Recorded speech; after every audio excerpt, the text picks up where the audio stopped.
డిఎస్సిలో అవకతవకలు జరిగాయంటూ వైసీపీ వాళ్ళందరూ విమర్శలకు నిరసనకు దిగారు. ప్రస్తుతం మనతో పాటు రవిచంద్ర ఉన్నారు, అంత మాట్లాడదాం. ఎందుకు అసలు ఈ నిరసన ఈరోజు రోడ్డు మీదకి ఎందుకు ఎక్కారు? డిఎస్సి 2025 నియామకాల్లో పెద్ద ఎత్తున అవినీతి అక్రమాలు జరిగాయి.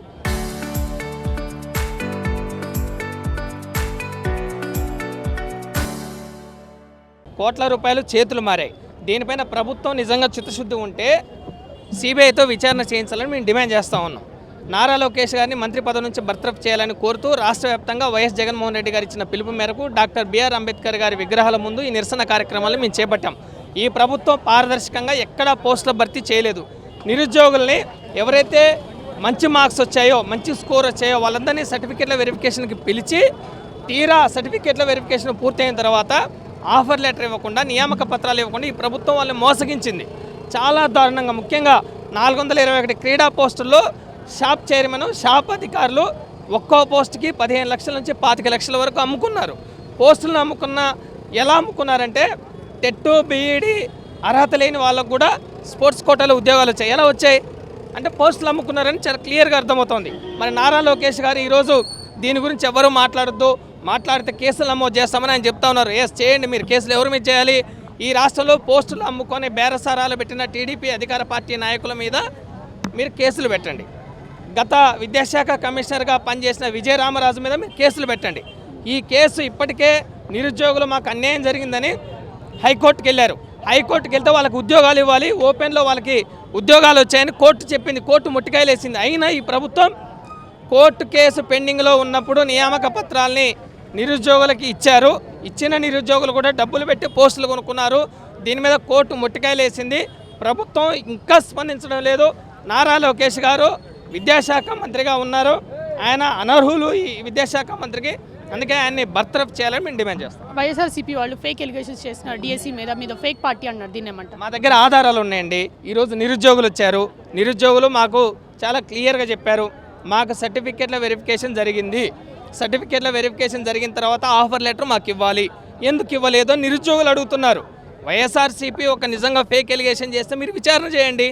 మీరు విచారణ చేయకుండా తప్పుడు ప్రచారం చేశారని మీరు తప్పుడు ప్రచారం చేస్తున్నారు. నారా లోకేష్ గారు, నారా లోకేష్ ఎవరైతే దొంగ అరిచినట్టు ఈరోజు నారా లోకేష్ గారు ఒకవేళ వైఎస్ఆర్ కాంగ్రెస్ పార్టీ వాళ్ళు తప్పుడు ప్రచారం చేస్తే ఆ తప్పుడు ప్రచారం మీద మీరు విచారణకు చేయండి, సిబిఐ ఎంక్వైరీ పిలవండి. దమ్ముంటే ఒక్కళ్ళైనా ముందుకు తీసుకురండి. డబ్బులు తీసుకున్నామని డిఎస్సి వాళ్ళ దగ్గర నుంచి, ఉద్యోగం వచ్చిన వాళ్ళ దగ్గర ఒక్కళ్ళైనా ముందుకు తీసుకొచ్చి నిరూపించండి అని చెప్తున్నారు.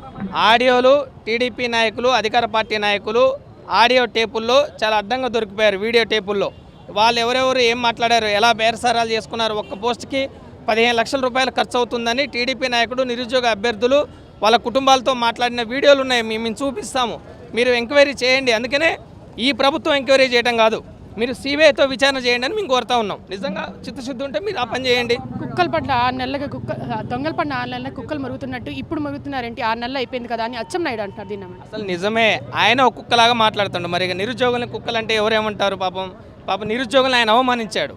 నిరుద్యోగులందరూ ఈ రాష్ట్రంలో మీకు ఓట్లేసి మెగా డిఎస్సి ఇస్తామని లోకేష్ గారు యువగలం పాదయాత్రలో ప్రతి ఊరు తిరిగి నిరుద్యోగులకి మెగా డిఎస్సి వేస్తామని చెప్పి 16,347 పోస్టులతో ఒక దగా డిఎస్సి వేశాడు. ఆ 16,347 పోస్టులు కూడా 6,100 పోస్టులు జగన్మోహన్ రెడ్డి గారి హయాంలో ఇచ్చినవే. వాటితో కలిపి ఇంకో అదనంగా 10,000 పోస్టులు ఇచ్చారు వాళ్ళు.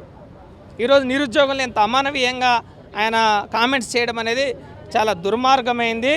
నిజంగా మేము ఒకటే అడుగుతున్నామండి, అచ్చెన్నాయుడు కానీ నారా లోకేష్ గారిని, కోర్టు కేసు పెండింగ్లో ఉన్నప్పుడు, అభ్యర్థులందరూ కోర్టుకు వెళ్ళినప్పుడు, కోర్టు పెండింగ్లో ఉన్నప్పుడు మీరు ఎందుకు నియామకాల ప్రక్రియని పూర్తి చేశారు?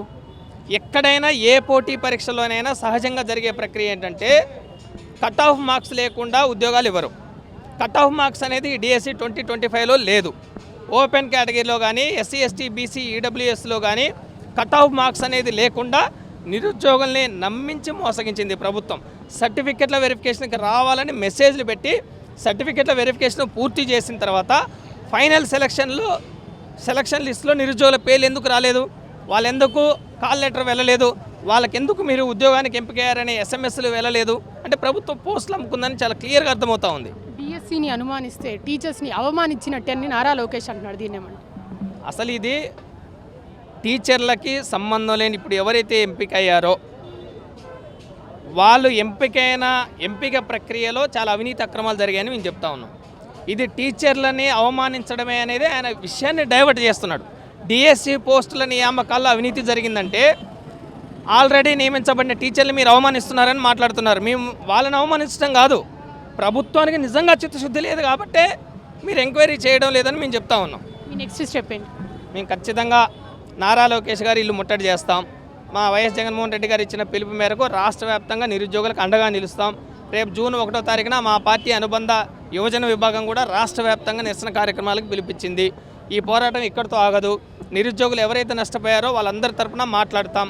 కోర్టు ఆర్డర్ ఉన్నప్పటికీ, కోర్టు కేసు ఉన్నప్పటికీ డిఎస్సి నియామకాలని పూర్తి చేసి కోర్టు ఆర్డర్ని ధిక్కరించిన కంటెంప్ట్ ఆఫ్ కోర్టు కింద ప్రభుత్వం మీద కేసు నమోదు చేసి విచారణ చేయాలని మేము డిమాండ్ చేస్తూ ఉన్నాం.